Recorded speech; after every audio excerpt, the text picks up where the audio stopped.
Welcome to the Ruthless Criticism Podcast. This is a podcast which examines the work and ideas of Karl Marx as it relates to various topics. Today we're going to be answering a number of questions that were submitted by blueshoesrcool on Reddit. That's BLUESHOES, the letter R, and then cool, COOL. So blueshoesrcool submits 7 different questions. I think he snuck in 2 additional questions after I had responded in PM. So the initial 5 questions I think were here.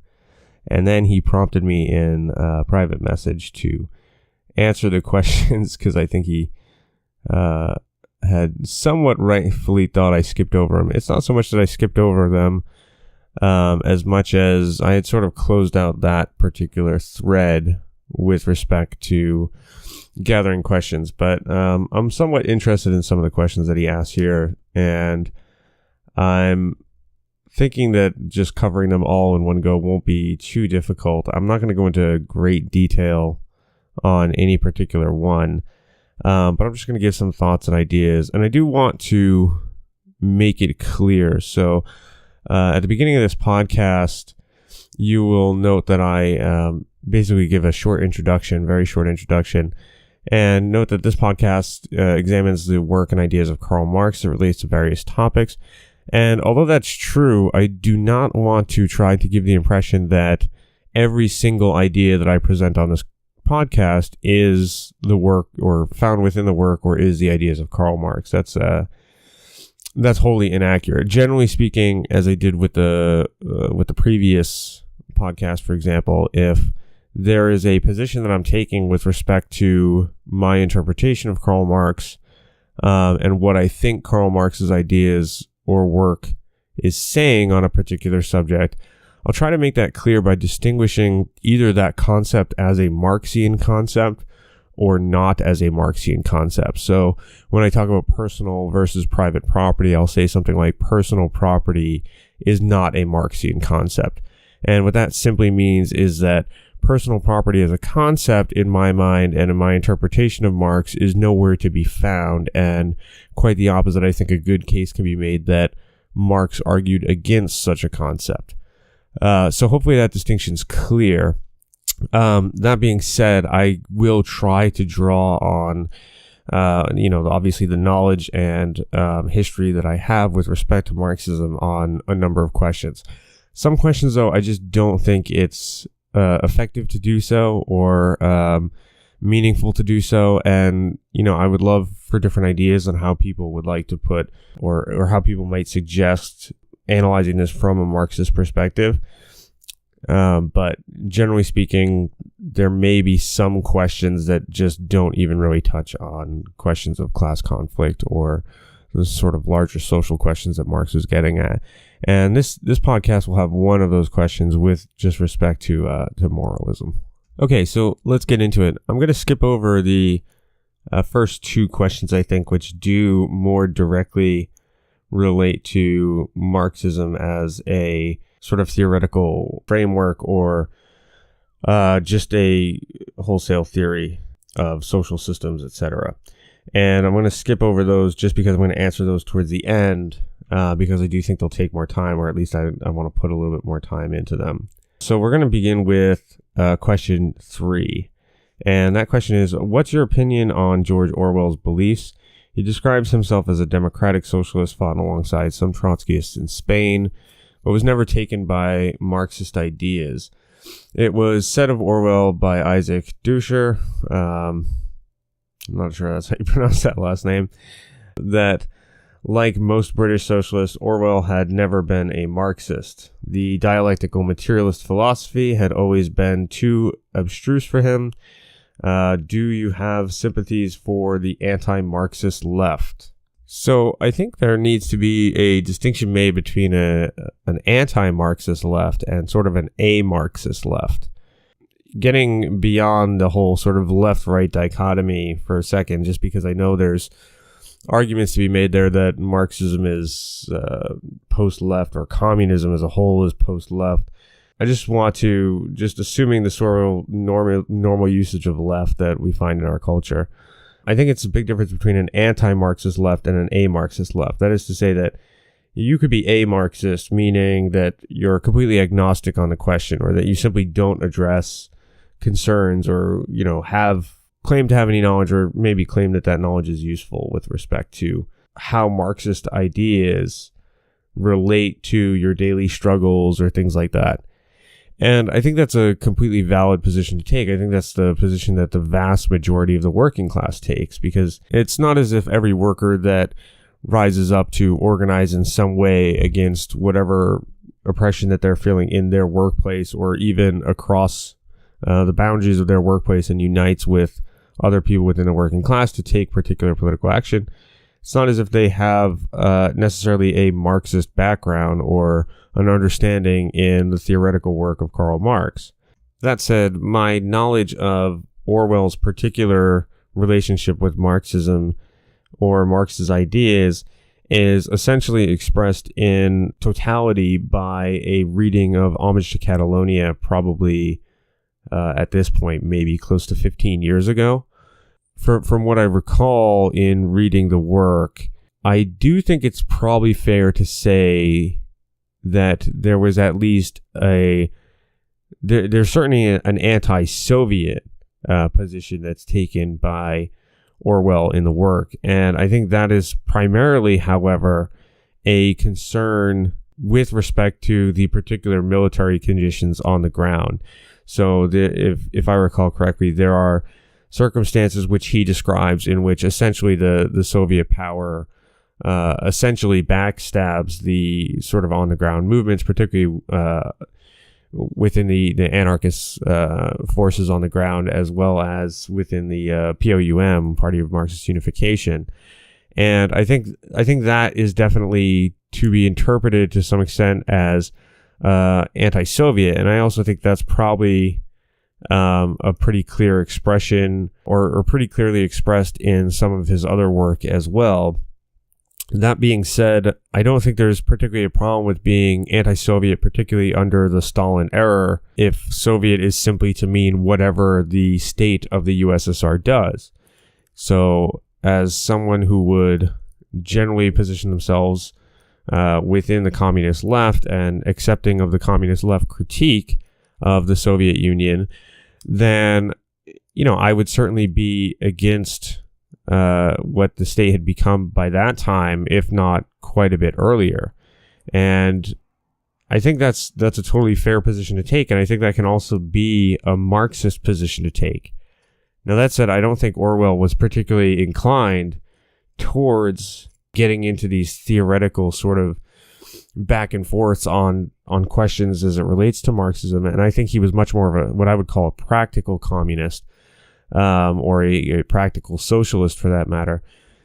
That is to say, Orwell is, I think, often known as well for his fairly direct language, being quite concise, being quite clear in his language. He's not very verbose, and he doesn't have a lot of flowery language, although he's descriptive, he's clear. And I think that's really related to his journalism work. I think essentially anyone who is either formally a journalist or takes a significant time to do journalism conditions themselves as a writer to a certain style of really descriptive prose and clear prose. And I think additionally that conditioning lends itself towards a criticism of particularly complex philosophical works. Now, it's additionally true that Marx himself had spent some time as a journalist and did quite a bit of work related to actual reporting on circumstances and conditions and events in Europe, particularly for the New York Tribune. However, it's also important to remember that Marx had a pretty wide breadth of influence, and a lot more heavy influence, I think, from his philosophical roots, particularly under Hegel. In the afterword to the second German edition of Das Kapital, Marx makes a statement: "I therefore openly avowed myself the pupil of that mighty thinker being Hegel, and even here and there in a chapter on the theory of value coquetted with the modes of expression peculiar to him." Marx is referencing essentially how he has structured some of his argument with respect to Das Kapital openly admitting to essentially using phrases or expressions that are peculiar to his particular philosophy of dialectics. So I think it's fair to say that essentially Marx and Orwell approach these types of questions from two very different starting points. And although they may end up roughly in the same categorization at the end with respect to whether they support socialism and what that socialism might look like in terms of how the working class would actually free itself from capital, I don't think it takes much to imagine why a thinker like Orwell and a writer like Orwell would take particular issue with the presentation of Marxist ideas by Marx. And probably by most other Marxists as well, or at least a significant number of other Marxists. I think Orwell overall would probably be much more well suited to a sort of popularization of Marxist ideas. Okay, so the next question is on Peter Singer and effective altruism / utilitarianism.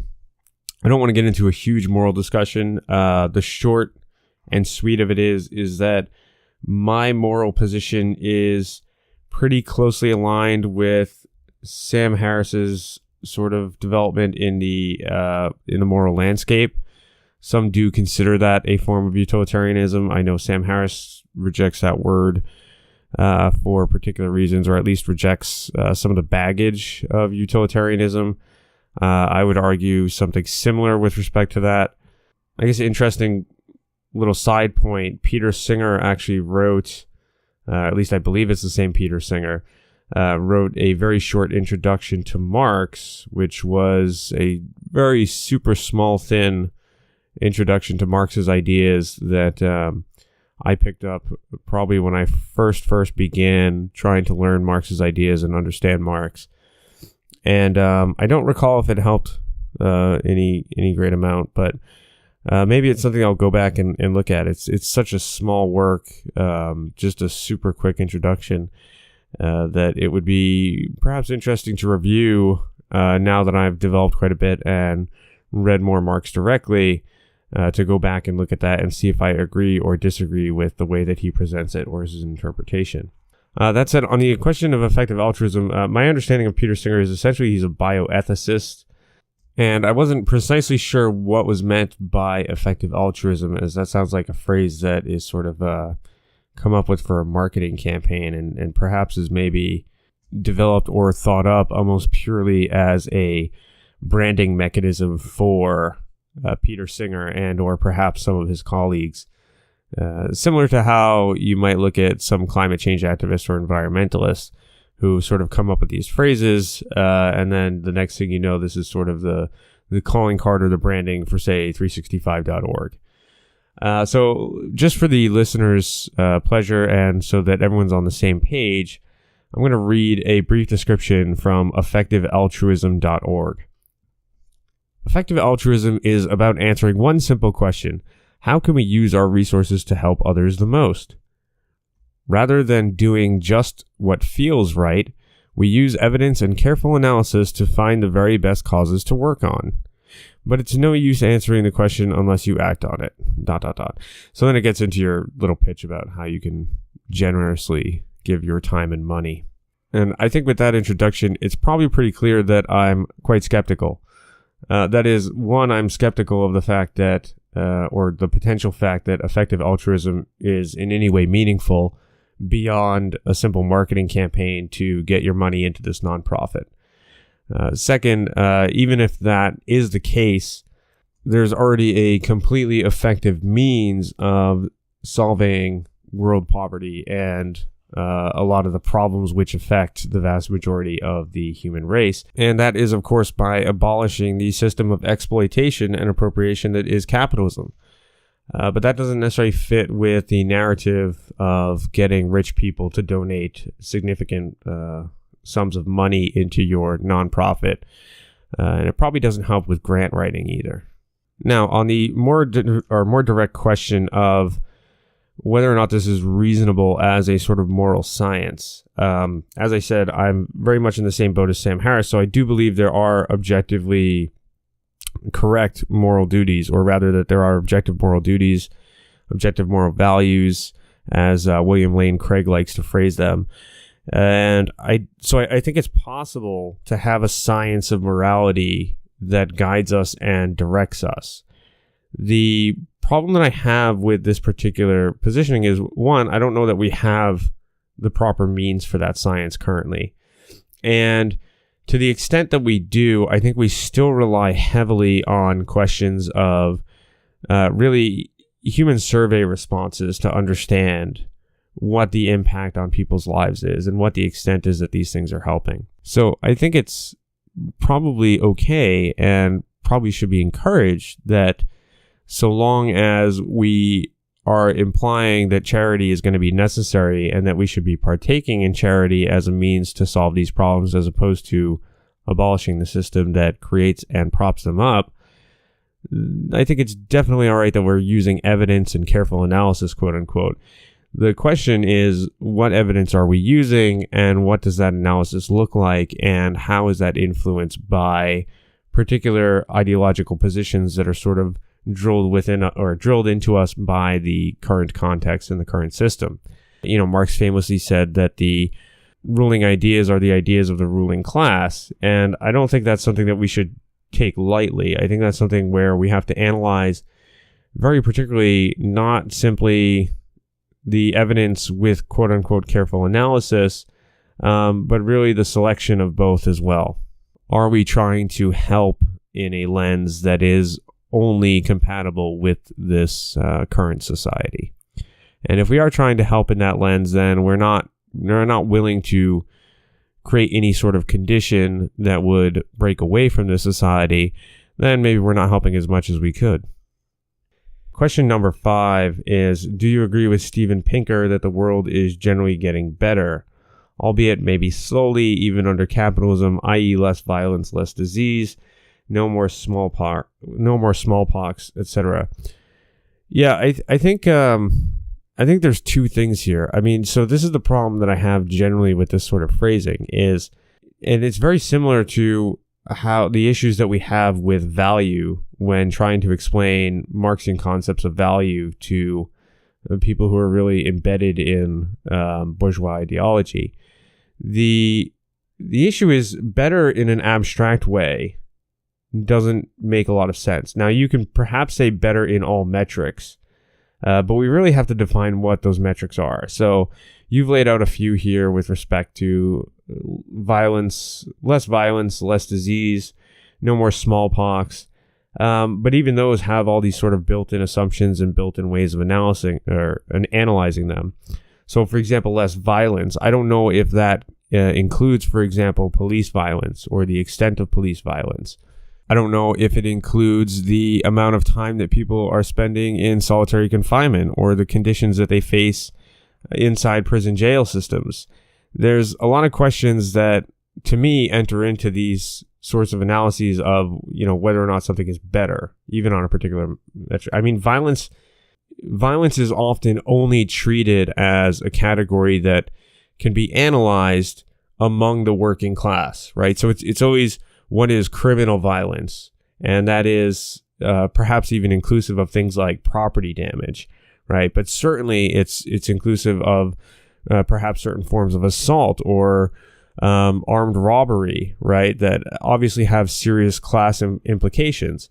I think on questions like disease, as well as just anything that really involves technology, I think that's probably the case by and large. And that is, yes, certainly an aspect of capitalism as a mode of production and as the ability to expand productive forces had increased so heavily under the development of capitalism. There were obviously major scientific and technological discoveries that sort of, you know, set this framework for solving a lot of these technological problems. And, you know, that is why, from Marx's standpoint, capitalism does go through this progressive phase. And it's not even to say that the progression has stopped after a certain point. Rather, that the progression is or begins to be heavily outweighed by the amount of regression it's causing. That is, once all these productive forces are developed, it may actually become detrimental to maintain capitalism as opposed to moving on to some other system. And that's a relative aspect, obviously, right? So I think I would say that overall, I probably agree in that I think human society is essentially naturally progressive. And I think, man's first aim is to overcome those natural antagonisms. And in doing so, I think we tend to create the social and class antagonisms that we see. And once we've sort of developed beyond those social and class antagonisms, then we can take on or retake on those natural antagonisms with the full development of human creative power and technological development that we've acquired over that process. Okay, question number 6. How do you reconcile the fact that the general consensus of people who study economics reject Marxism, communism as a workable idea? Is it then not a worry for you that Marxism, like climate change skepticism, is an anti-intellectual movement? This is the same criticism I put towards my friends who believe in bunk economic theories like trickle-down economics, etc. Isn't it important that as leftists, we rely on the advice of experts/economists such as Thomas Piketty in trying to build a better society? I would say, to begin with, it is completely accurate to say that the sort of theoretical conclusions of Marx and the communist movement as a whole are extremely dangerous to the economy. That is to say, if your measure of economic progress is the expansion and development of abstract wealth, then certainly any theory that concludes that the destruction of abstract wealth or the abolition of abstract wealth should be at hand is going to cause a pretty serious problem in your view. Now, the reason this doesn't bother me is because I don't think that the measure of abstract wealth necessarily has any correlation or relation to the quality of society, whether it be in equitable distribution or even in terms of just our ability to overcome certain obstacles, even natural obstacles, like to recover from natural disasters.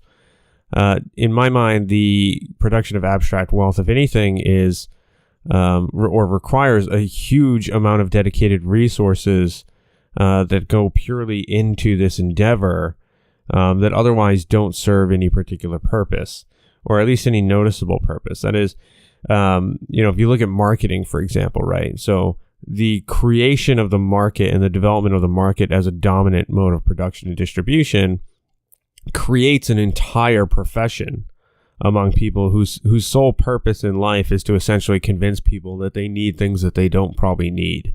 The more we see certain advertisements, we know these things trigger certain tendencies in terms of human psychology. This is essentially what the field has become, is one giant research project into human psychology and how to essentially manipulate that psychology into making people buy things. So the long and short of this is that, consensus is not what determines facts. And while obviously I think it's the case that consensus can help to point the direction into what facts are possibly more correct, I think that depends very much on the type of science. And I think the comparison to climate change is particularly unwarranted here. Climate change is a pretty hard science, and there's certain things we can know with respect to climate that just don't have equivalent analogs in economics, and or for that matter, social systems at large. So, for example, we can study ice cores and get an idea of what the atmospheric composition was 10,000 years ago. On that point alone, one of the major differences with respect to economies and societies at large and sort of historical development of human societies through time is obviously that we rely on the human presentation and interpretation of those in a much less direct sense. So, for example, even today, we can look at societies of, let's say, 10,000 years ago, if we're able to find those artifacts of human societies 10,000 years ago, And there's so much that is left up to interpretation. We're not simply looking at hard data points, right? We're not looking at we can say, okay, well, this is definitely what their tools were made out of. But that's not really the interesting question that we're trying to answer here, right? We're not so curious about what their tools are made out of because it's probably not superior to what our tools are made out of, given all the technological development. What we're really curious about is, how did they go about producing these tools? What were the structures of society where people worked, and how did they work together to produce these tools? Or was it individual labor or things like that? And these are really difficult questions to have answered from studying hard artifacts or what amounts to physical evidence, right? Now, the other case is then that we have some sort of record of history. And obviously, with time, this has improved significantly as well, not only because the deterioration of physical records becomes less likely in shorter periods of time, and perhaps the technology for keeping those physical records becomes better, but also simply because we've started to make that physical record keeping more accessible to larger groups of people.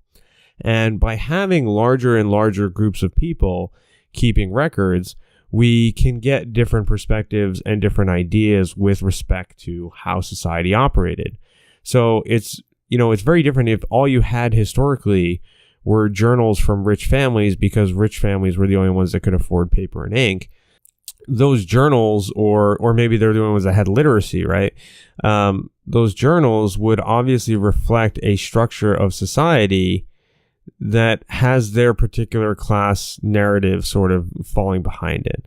So I don't think the comparison can be made here. And I think economics is very much the same way. So even when we talk about, the development of capitalism, or the development from one economic system to another, or social system to another, we're making a lot of sort of guesses as to the nature of those previous systems. And we're also coming at it with a lens, again, that's from the current sort of ruling ideology. So we talk about, a lot of these Aboriginal societies as suffering great poverty. And we always talk about it in this sort of absolutist sense, this definition of poverty that is common to the system that we live in. But if you actually ask, so there are cases where we have discovered essentially isolated Aboriginal groups, or even if we haven't so much discovered them recently, they've been left relatively alone. And I'm thinking it's not the Sentinelese in India, but so the Sentinelese are on an island off India, but there's I think it's Jawarta or something like that. There's a related or cousin group. And there's the Piraha in the Amazon, and all these other indigenous groups that we discover or come into contact with. And when we begin to investigate the societies, one of the things that sort of inevitably comes out is that they don't have a conception of themselves as living in poverty. And if you talk to people in a group like the Jarawas, essentially what you can ask them is, what was better, or what condition of life did they prefer? Because it is within recent memory that they've started to get more directly influenced or exposed to the larger society that is operating by completely different social order. And it's not to say that all of them are going to answer the same, or that they're going to have the same reasons for answering the same, but they're quite frank, and you can probably look up YouTube interviews with some of them regarding the differences between their social systems and the social systems that they're coming in contact with. And with their particular position in those latter social systems, it's important to point out, too, that they are not on the sort of glorious side of this. They end up in positions where they become dependent, particularly on criminal work, because they're not in a position essentially to be hired outside. So they go into things like prostitution or drug dealing. And, this is triggered in part because the island that they live on is essentially a large tourist concern. There's no real significant standing development that's being done. But the point is that, it's hard to make an assessment of saying one thing is better or worse from the standpoint of only ever having known one thing. And at this point, I don't remember how I got from the start of this question to where we are now. So I think I'm going to leave that one there and just move on to the next. Question number 7 is, what are your thoughts on research that suggests nonviolent revolutions tend to be more successful, with a link to a good old TED Talk? As we know, those amazing researchers at TED. How do you reconcile this with Marxism? I did not watch the TED Talk. I think I watched literally like 2 minutes of it. I kind of jumped to the middle, got a gist of what was being said. And then that was about that. So I'm not going to pretend that I know exactly what the research is or study the research. But if I had to wager a guess, then my guess is going to be that what is being referred to as nonviolent revolutions is not something that Marxists would recognize as a revolution. That is, they may be changing political structures, they may be changing military structures, they may even be changing aspects of economic structures, but they are not changing the underlying fundamental social relations. And that is the key distinction for Marxists when we talk about revolutionary movements, particularly in the sense that we mean when we talk about the abolition of private property or the overthrow of capitalism. I think, so like if you take the independence of India as an example, and you talk to certain Indians about Gandhi, you're going to get very different remarks. And it's not simply a matter of, different people have different opinions. Obviously, that's the case. But you're going to get totally different concerns, right? There's one group of people that was wholly concerned with independence from Britain. So Gandhi gets hailed as this hero among wealthy Indians who essentially had their own sort of interest of exploitation in mind, because the Brits are essentially operating as the big dog on campus, and it's an aspect of the competition among bourgeois interests to begin with. And part and parcel of that is Gandhi doesn't really bother to challenge the caste system. So if you take an example such as this, where most people identify, Gandhi obviously with a nonviolent movement, many would consider it a revolutionary movement. It obviously changed the political power with respect to India. It emancipated them as a sovereign state, etc. But the underlying social structures didn't change. You replaced the masters, but you didn't actually get rid of masters as a whole. So you got rid of one set of masters and replaced them with another set. This simply falls outside the purview of what we mean by a revolution that would overthrow capitalism. Now, very briefly on whether or not or why a nonviolent revolution would or could work or maybe couldn't work, etc. The concern from an organized working class is obviously the defense of their own emancipation, right? And if that emancipation includes the expropriation of property, we are very well aware of how the state responds to particularly mass expropriation of property. And I don't think it's accurate to call this movement violent per se. I think what it is more accurate to say is that we're not going to shy away from self-defense, right? So there's not a particular call in any seriousness that I'm aware of within Marx's work to purposely be violent because that is somehow a necessary step in overthrowing the state. It doesn't begin on a footing of violence. Rather, it recognizes wholly that the really final ditch efforts of the existing ruling class to hold on to the current structure of society is going to be a violent act of repression. So it's an attempt to repress the masses, and we don't have to look towards revolutions to see this. basic protesting. If you look at what happened with the No Dapple protest. So this is a protest of thousands of people that decided to essentially camp out in freezing cold temperatures in order to defend a plot of land against corporate exploitation, wherein, the natural resources of the land, which people were relying on, point of fact, people were relying on for clean drinking water, people were relying on, even for food and things like that. Even if it's not necessarily the drinking water that humans are drinking directly. I mean, if there's a spill, this can cause all sorts of ecological disaster.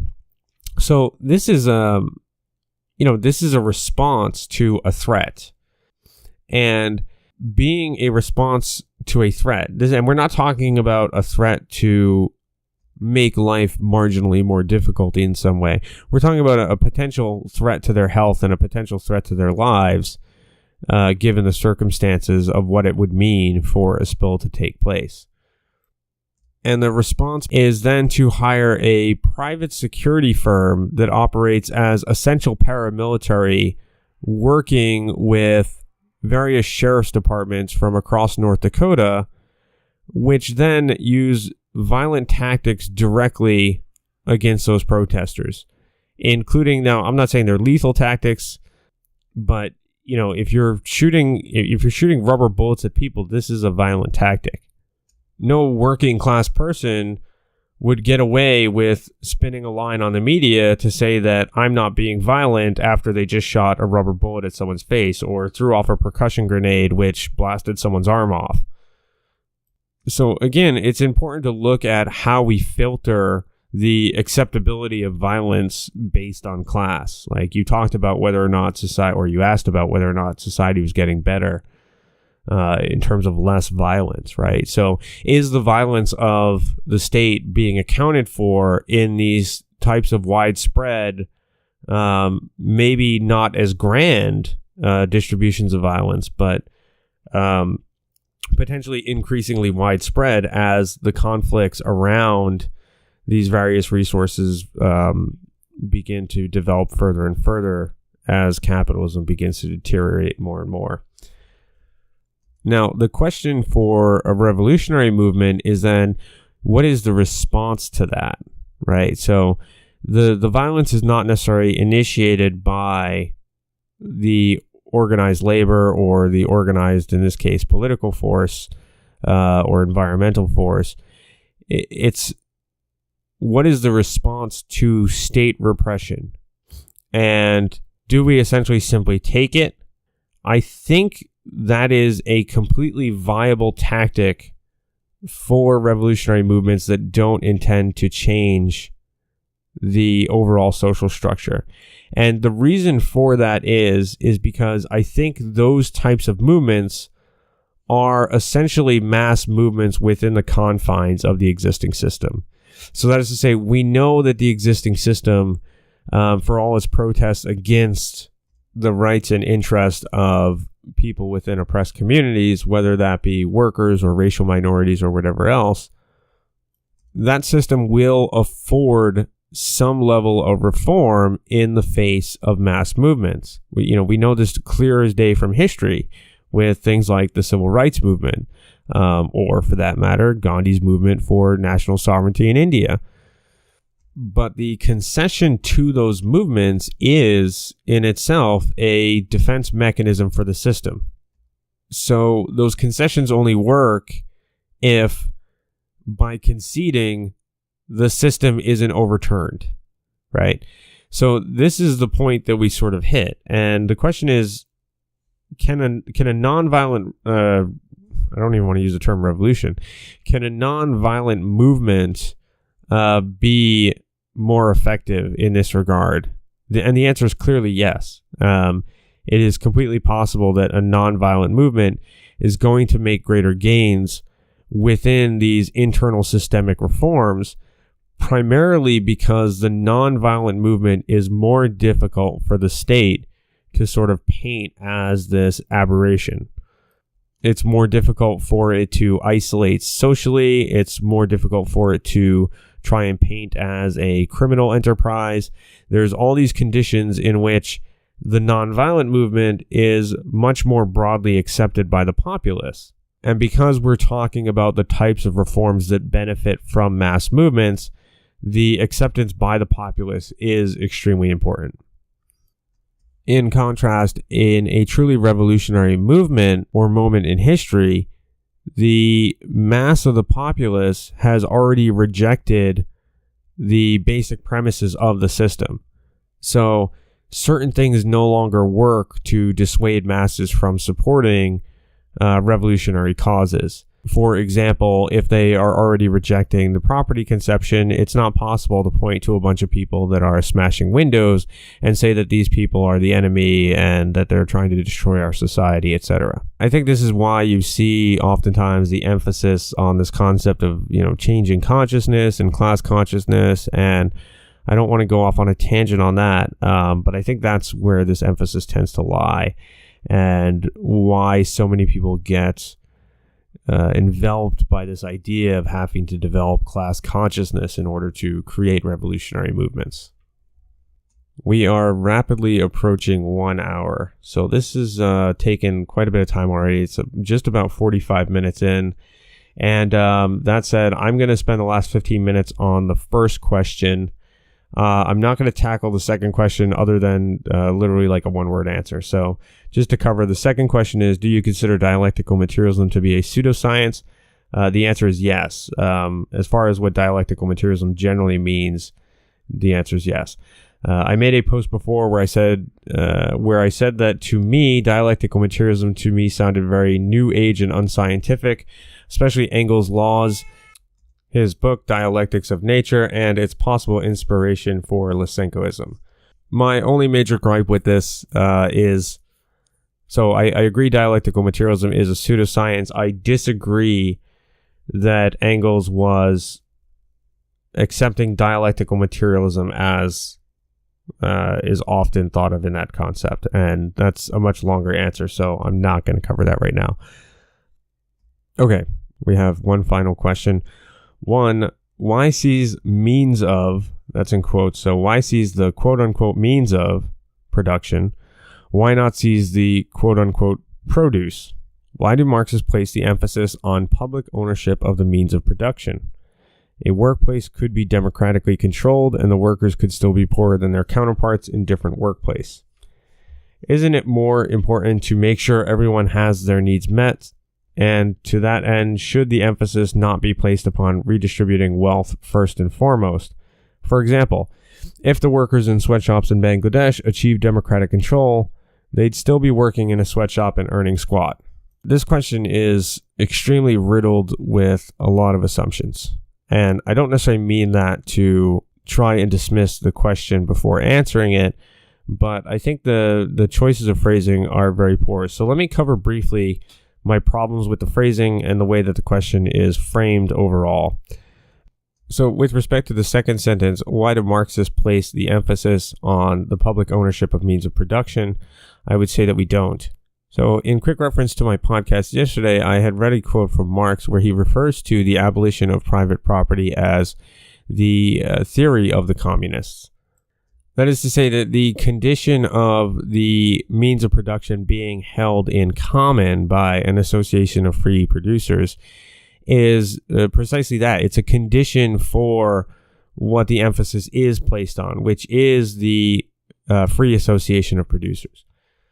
Marx's theory can be summed up essentially as one of a theoretical understanding of how the proletariat comes to emancipate itself. So it is a theory of liberation. It is a theory of self-emancipation of an entire group of people and how they go about doing that. What Marx recognized further, however, was that because of the particular relation of the proletariat to the current society, and because of the current society's position in terms of the development of human history, that the self-emancipation of the proletariat would also amount to the emancipation of humanity as a whole. This is because capitalism, in a sense, represents these final conditions or final expressions of the various exploitative class relations that can exist. And with the proletariat and bourgeoisie coming to a head, in having to free itself, it has to create the conditions that free humanity. So the TLDR version of that is that the emphasis is not placed on the public ownership of the means of production.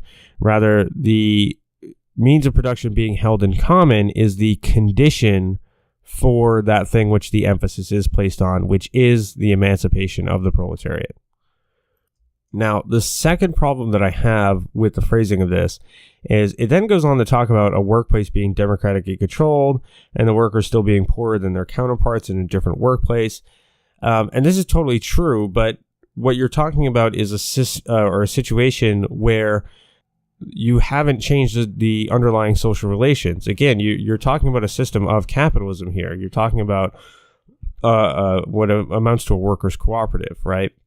So you haven't actually abolished the exploitative relationship that develops under the capitalist mode of production.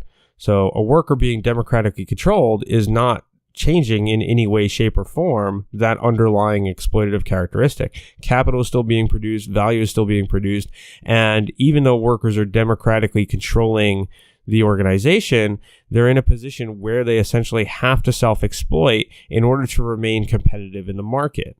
Depending on other levels of disparity in other areas related to how successful they are at production and how successful they are in the market, this can obviously result in a circumstance where workers may have democratic control within their workplace, but they aren't actually better off. Now, one may be able to expand this further. So simply because the example is within a single workplace, which then assumes essentially the same social relations that exist in the current capitalist system, one could potentially imagine that the entire society has essentially been freed from the capitalist mode of production, and that society is now organized as an association of free producers. But in that organization, we are, let's say, just seemingly incapable of producing for the vast majority of human needs. This, of course, would then constitute a strong moral argument against the communist society or a communist mode of production. However, it would fail to address the core question of liberation. And essentially, this entire question could probably be rephrased as Fitzhugh's argument for slavery during the abolition period. Somewhat ironically, he had actually phrased this in the opposite of what many right-wing critics phrase today. That is to say, he wrote, slavery is a form and the very best form of socialism, where it might be frequent today to hear that socialism is a form of slavery. Fitzhugh was obviously referring to socialism as a positive thing, that is, a means of providing for humanity, which he understood as a moral imperative, as it seems that you do as well, arguing here that essentially the provisioning of the means of subsistence is far more important than the liberation of humanity as a whole. So similarly, you could argue, as Fitzhugh does, that proposals to do away with free competition, to afford protection and support at all times to the laboring class, to bring about at least a qualified community of property, and to associate labor, all these purposes slavery fully and perfectly attains. So Fitzhugh's argument here is slavery does all these great things that we want it to do to protect workers. And his argument for this essentially rested on the fact that by turning humans into property, the concerns of the property owner over their property then extend to the protection of the slaves. Whereas with wage workers, by contrast, wage workers were only temporarily rented rather than owned. So the condition of their long-term subsistence or their subsistence outside of their ability to return to work was reduced. In short, Fitzhugh, like yourself, argues that slavery is the more moral position because it will assure provisioning for human need. Communists, on the other hand, particularly Marxists, are in the business of emphasizing the emancipation of people, particularly the emancipation of the proletariat, but as a condition of that, the emancipation of all humanity. If you like this podcast or you found it insightful in any way, please leave a comment, a thumbs up, and as always, make sure that you subscribe.